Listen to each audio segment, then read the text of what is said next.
అంబేద్కర్ గారి యొక్క జయంతి సందర్భంగా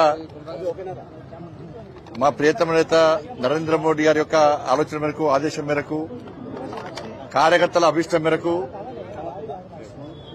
దేశవ్యాప్తంగా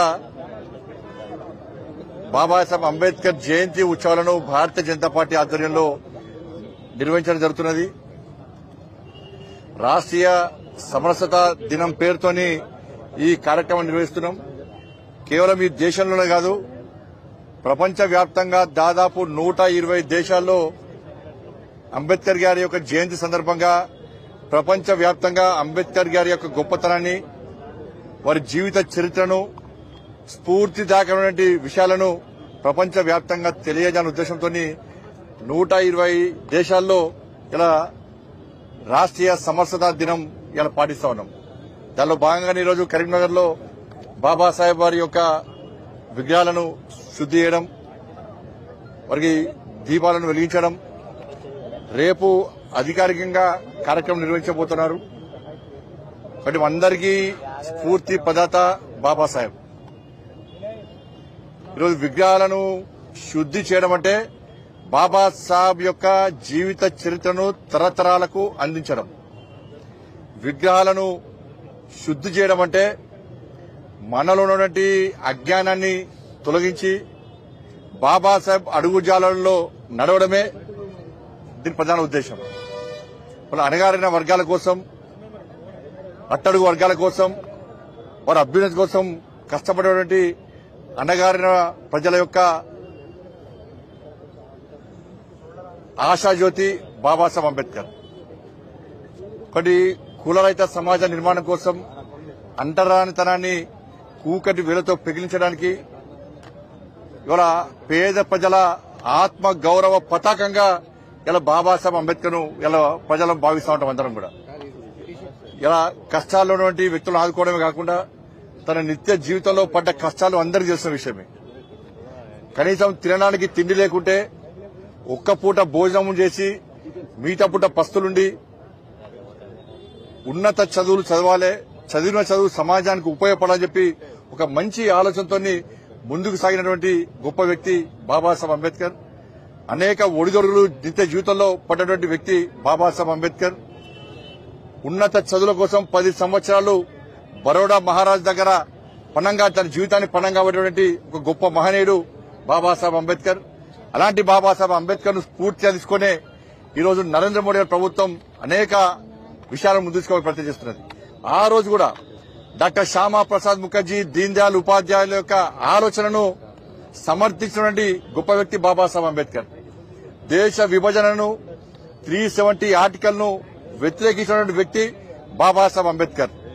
కాబట్టి ఆయన ఆలోచన అనుగుణనే ఈరోజు నరేంద్ర మోడీ ప్రభుత్వం ముందు సాగుతున్నది. దాదాపు గత ప్రభుత్వంలో ఇలా 12 మంది ఎస్సీ సామాజిక వర్గానికి సంబంధించినటువంటి ఎంపీలను మంత్రులు చేసిన ఘనత నరేంద్ర మోడీ ప్రభుత్వాన్ని. రామ్నాథ్ కోవింద్ ను, ద్రౌపది ముర్ము గారిని రాష్ట్రపతిగా చేసినటువంటి ఘనత భారతీయ జనతా పార్టీది. ఇలా బాబాసాహెబ్ అంబేద్కర్ యొక్క స్ఫూర్తి కేంద్రాలుగా అభివృద్ది చేసిన ఘనత నరేంద్ర మోడీ ప్రభుత్వాన్ని. ఢిల్లీ సెంటర్ లో, ఢిల్లీ నడిబొడ్డున 200 కోట్లతో బాబాసాహెబ్ అంబేద్కర్ ఇంటర్నేషనల్ సెంటర్ ను ఏర్పాటు చేసినటువంటి ప్రభుత్వం నరేంద్ర మోడీ గారి ప్రభుత్వం. ఇవాళ సెంట్రల్ హాల్లో అందరిని ఒప్పించి, అందరినీ ఒత్తిడి తీసుకొచ్చి సెంట్రల్ హాల్లో అంబేద్కర్ గారి photo పెట్టిపించింది Bharatiya Janata party. VP Singh ప్రభుత్వం అప్పుడు బాబాసాహెబ్ అంబేద్కర్ కు భారత రత్న ఇవ్వాలని పట్టుబట్టి ఇప్పించింది అటల్ బిహారీ వాజ్పేయి గారి ఎన్డీఏ ప్రభుత్వం.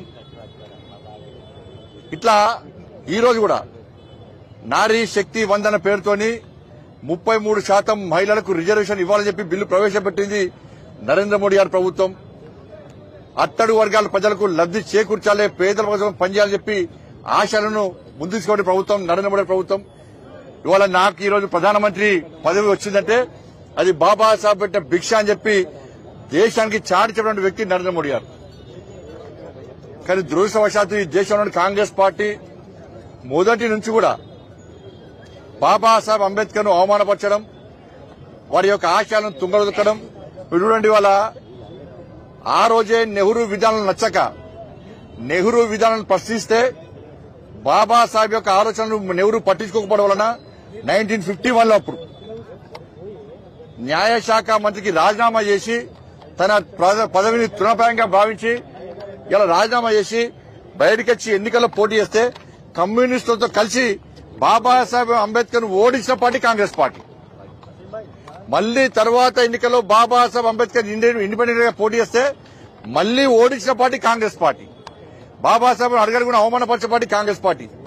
బాబాసాహెబ్ అంబేద్కర్ ను ఓడించినటువంటి కజ్గోర్ గారు అన్నటువంటి వ్యక్తికి పద్మభూషణ్ ఇచ్చి బాబాసాహెబ్ అంబేద్కర్ గారిని ఓడించినటువంటి వ్యక్తికి పద్మభూషణ్ ఇచ్చి సత్కరించిన పార్టీ కాంగ్రెస్ పార్టీ.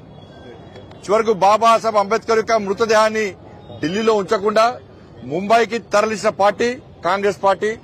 మృతదేహాన్ని తరలించిన తర్వాత కూడా ఇలా విమాన ఖర్చుల కోసము బాబాసాహెబ్ అంబేద్కర్ వారి యొక్క శ్రీమతికి స్లిప్ రసీదు పంపిన పార్టీ కాంగ్రెస్ పార్టీ. ఇట్లా అడగడుగున బాబాసాహెబ్ అంబేద్కర్ ను అవమానపరిచిన పార్టీ కాంగ్రెస్ పార్టీ.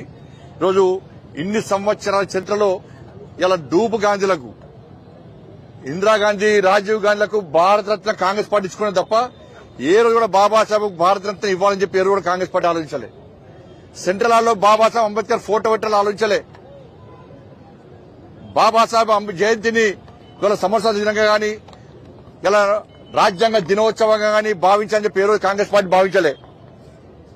కానీ అన్నింటికీ ఇలా బాబాసాహెబ్ అంబేద్కర్ స్ఫూర్తిగా ఉంచాలి, తరతరాలు గుర్తించేది ఉండాలని చెప్పి నరేంద్ర మోడీ గారి ప్రభుత్వం వారిని స్ఫూర్తి చేసుకుని ముందుకు పోతుంది. కాబట్టి రేపు జరిగే జయంతి కార్యక్రమాన్ని కూడా ప్రతి ఒక్కరు కూడా రాజకీయాలకు అతీతంగా ఘనంగా నిర్వహించుకొని వారిని ఆదర్శంగా తీసుకొని వారు ఏ కష్టాలు పడ్డారో ఆ కష్టాలు భవిష్యత్తులో రాకుండా, వారు ఏ అవమానాలకు గురైనారో అటువంటి సమాజాన్ని దూరం పెట్టి ఒక మంచి సమాజ నిర్మాణం కోసం అందరం కలిసికట్టిగా కృషి చేయాల్సిందిగా అందరికీ విజ్ఞప్తి చేస్తూ ఆ బాబాసాహెబ్ అంబేద్కర్ ఆశయాలకు అనుగుణంగా భారతీయ జనతా పార్టీ ప్రభుత్వం ముందుకు సాగుతుందని చెప్పి తెలియజేస్తున్నాం. ధన్యవాదాలు. ఇక వేరే ఓన్లీ అంబేద్కర్.